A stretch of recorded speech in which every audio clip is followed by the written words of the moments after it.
So if you're looking to escape that Sunday night fear feeling, the bureaucracy of the corporate world, not having a boss anymore, and actually having control of your life, taking holidays whenever you want to, then listen up, because I'm going to share the 5 things that I think had the biggest impact on my life, the choices that I made when I set that vision, to now being able to actually do all of that and live the life that I choose to live on a day-to-day basis.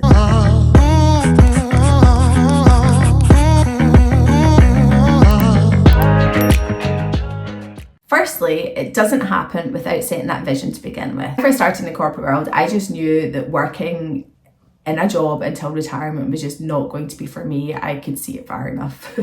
Whenever I started in one of my first jobs, I was surrounded by people who had been there for like 20 to 30 years, and by this point had just become so disgruntled with life and probably had lost all hope in making any changes, and that they were just had just accepted that they were going to be there until retirement. And I just remember thinking, shoot me now if that is going to be me. I just can see that far enough. I didn't get serious about actually setting a goal until I was about 34, 35. It was just post-divorce, and all of a sudden I actually felt that I could set goals for myself rather than being in a couple and having to consider what somebody else thinks and what their choices might be. I was in a new relationship with my partner who owns his own business, and I could just see how much freedom he had day to day just by being able to set his own agenda. And I was like, that's the life that I'm going to have one day. That's when I set the intention that this was the goal that I was going to work towards. And at this point, I was post-divorce, had a lot of debt. Lawyers' courts are going to do that to you. So I had no idea how I was going to do it. But I thought, if I set the vision, then I'll start to set the goals underneath that that'll help me get towards that. But the most important thing I did was actually setting the vision and then sitting down to write down the goals underneath it that I was going to actually do. And it was so just going to add in a wee side edit to this part about setting your intentions, because if it is your goal to leave your 9-to-5 job, then you've got to get really, really clear on that sort of top level vision, when you want it to happen by, and then the steps underneath that you're going to take to make that happen. For example, are you going to start a side hustle to start building up your income? Are you going to start investing? What are you really going to do to make that happen? And once you get really, really clear, that's when it gets possible. So make sure you work really hard in the getting the clarity part of what you want to achieve, when you want to achieve it by, and most importantly, how you're going to make it happen. What work are you going to put in, when are you going to do it, and when are you going to do it by as well. And sooner or later, you're going to start getting closer and closer and closer to that goal for yourself. So now that moves me on to my next big decision, which was to begin to start investing. And investing has definitely had the biggest impact on my life overall. So if you remember, at this point, I was still in so much debt. It was having a huge impact on how I was feeling. And I knew that I would have to take drastic action to be able to completely change that situation for myself. So after having a bit of a mini meltdown about my current situation, my partner and I discussing it, and he came up with the idea that I should sell my car, because at that point I didn't really have anything of any sort of value and apart from my car, and use the money from that to help me buy my first property, which was something I'd always spoken about I'd love to do, is to get involved in property. So here's one thing that I do believe in whenever I now look back, is you do not need to have a huge amount of money to be able to start investing. I just decided to take some drastic action, sell my car, which then I was able to use the money from that as a deposit for my first flat. And it was probably one of the best decisions I actually made. I decided to sell my car and just downsize to a little small runaround car. And I used the money that I got from it to actually put down on a deposit for a first flat. So I bought a ex-council flat, 2-bedroom, for around £52,000.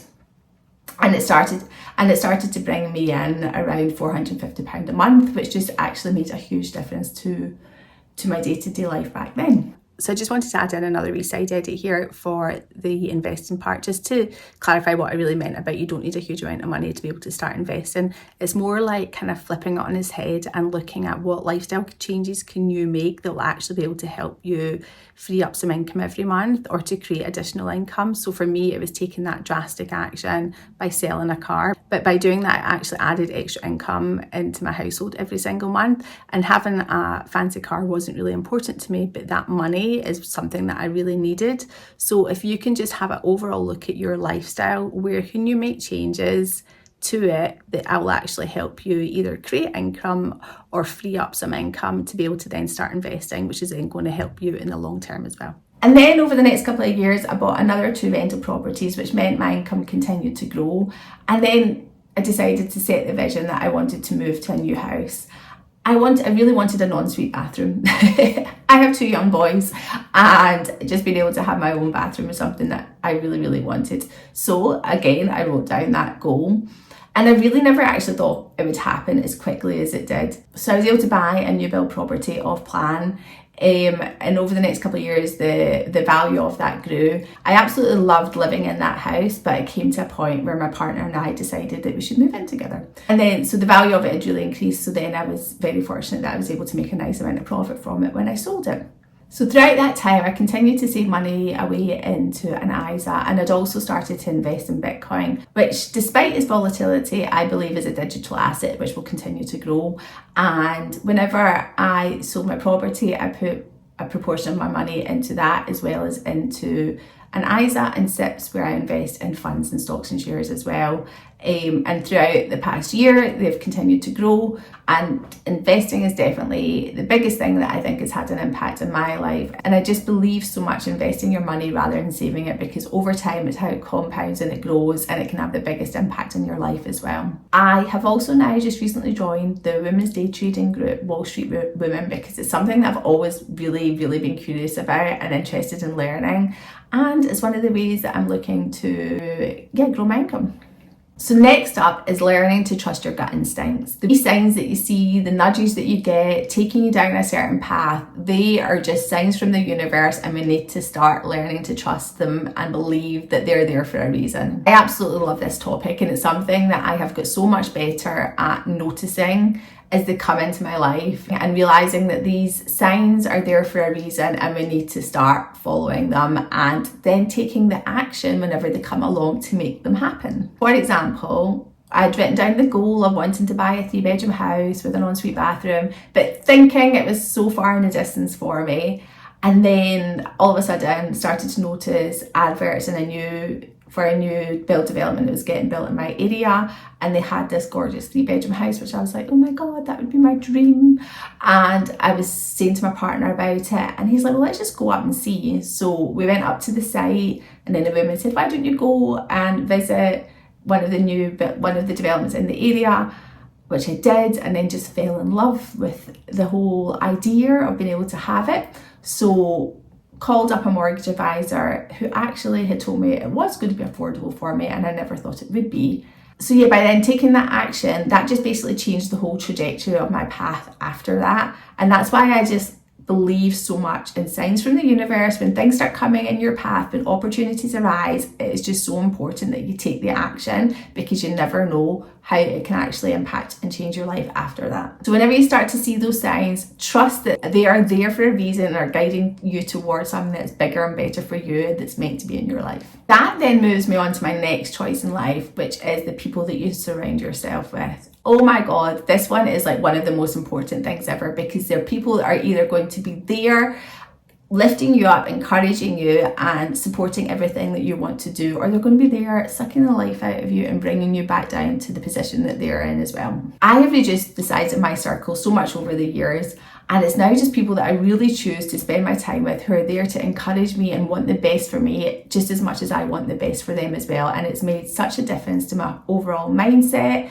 how I feel about myself, as well as the choices and decisions that I make. I am so lucky because my partner is like my biggest cheerleader in life, but then I also intentionally chose a partner who was going to be my biggest cheerleader as well. He'll push me towards the goals that I want to achieve, but he'll also challenge me when he thinks that I'm being an idiot. But I also intentionally chose a partner who had the same mindset, who had the sort of same vision for life, and I knew would be able to complement me in the ways that I have that. Who you spend your time with just matters so much in life, because their beliefs, their mindset, their habits are all going to rub off on you. And if you don't have that around you, then it's who you decide to seek out online, whether it's people you follow on Instagram, role models that you like to watch that really inspire you, whether it's audiobooks that you listen to, or just even joining local networking groups as well. it can all just make such a big difference on keeping you motivated, keeping you excited for your goals and pushing you towards that because they really want to see you win. Which now brings me to my fifth and final point, which is the mindset work. And it's literally the most important work that you can do for yourself, and it's not something that happens overnight. It's more like years and years of reprogramming all the thoughts and beliefs that you have formed over the years since you're a little one. Beliefs about yourself that you have formed over the years, like that sort of life is not worthy for someone like you. You're not good enough to lead a life like that. That you've got to work a career until retirement. You know, the kind of lies that you've been told that the only way to make money is working a career because that's what the education system has taught us. Those kind of lies. And for me, it was actually watching other people online leading that kind of laptop lifestyle that I actually started to realise that actually maybe it was within reach for me as well, because if they can do it, then why can't I do it? Because if it's possible for them, why is it not possible for me too? I then had to do years and years of mindset work, unprogramming all those beliefs I've been taught, and then that kind of inner work where I actually got to a point where my self-confidence was a lot higher and nobody else's opinion on what I was doing within my life mattered more than my own opinion.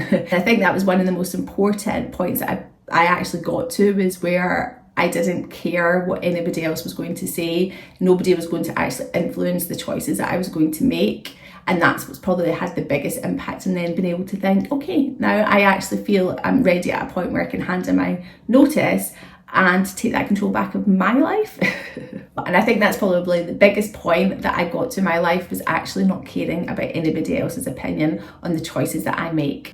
So if you made it this far, thank you for hanging around. I really hope you found it helpful and that you can take some inspiration on the choices that you're now going to make for your life, and you get one step closer to living that life of freedom and choice that you want to have as well. So since I talked about taking action, I want you to take action now as well by 1, subscribing to my channel, and 2, signing up to the Your Next Level Self newsletter, where I share lots of hints and tips about yourself, your wealth, your health and your business. So make sure you sign up. Trust me, it'll be worth it.